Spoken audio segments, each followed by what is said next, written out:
تیسرے بادشاہ وقت موت کا ذکر ہوتا تو آپ اتنا نہیں روتے، لیکن جب آپ قبر کو دیکھتے ہیں تو روتے ہیں، قبر کے پاس سے گزرتے ہیں تو روتے ہیں، اور اس قدر روتے ہیں کہ داڑھی مبارک بھیگ جاتی ہے، تر ہو جاتی ہے۔ تو حضرت عثمان غنی نے فرمایا، کون عثمان غنی؟ 3 مرتبہ رسول اللہ نے ان کو جنت کی بشارت دی، 3 مرتبہ،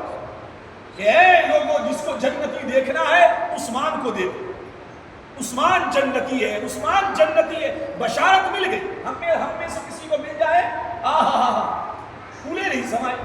اب کیا ہے گارنٹی ہے ہم جنتی ہیں، زبان مصطفیٰ سے یہ بات نکلی ہے ہم جنتی ہیں۔ 3 مرتبہ جس نے جنت کی بشارت پائی وہ اپنی بادشاہت میں جب قبر کو دیکھتے تو روتے، اتنا روتے کہ داڑھی تر ہو جاتی۔ تو پوچھا موت کا ذکر ہوتا ہے تو آپ نہیں روتے، لیکن جب آپ کی نگاہ کسی قبر پہ پڑتی ہے، قبرستان سے گزرتے ہیں تو آپ کی آنکھیں اور چہرے کا رنگ بدل جاتا ہے، کیا وجہ ہے؟ تو حضرت عثمان ذو النورین نے فرمایا رضی اللہ تعالیٰ عنہ، یاد رکھو اے میری بادشاہت میں رہنے والی میری قوم، اللہ کے رسول نے فرمایا یہ قبر آخرت کی منزلوں میں سے پہلی منزل، یہ پہلی سیڑھی ہے، جو اس میں کامیاب ہو گیا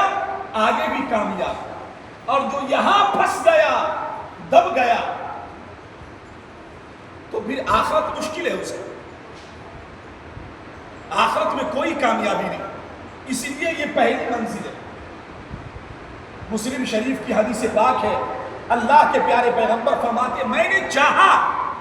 کہ اللہ تم لوگوں کو عذاب قبر تھوڑا سنا دے،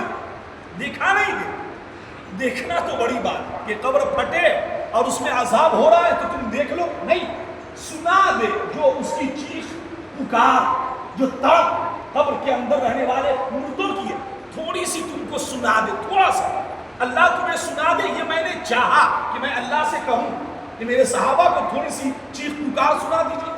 تو پھر نبی نے فرمایا میں نے تو چاہا تھا لیکن پھر میں رک گیا کہ نہیں، اگر میں تم کو سنا دیتا تو تم مردے دفن کرنا چھوڑ دے، نہیں دفن کریں گے، چھوڑ دو، مردے گاڑنا چھوڑ دے، ہم مردے دفن ہی نہیں کریں گے۔ یا سوچتے ہیں گئے منو مٹی میں دبا کے فاتحہ پڑھ کے چلے آئے، وہ آرام سے نہیں، بڑی چیخ ہے، بڑی پکار ہے، بڑی کرواہٹ ہے اس میں، تنہائی میں۔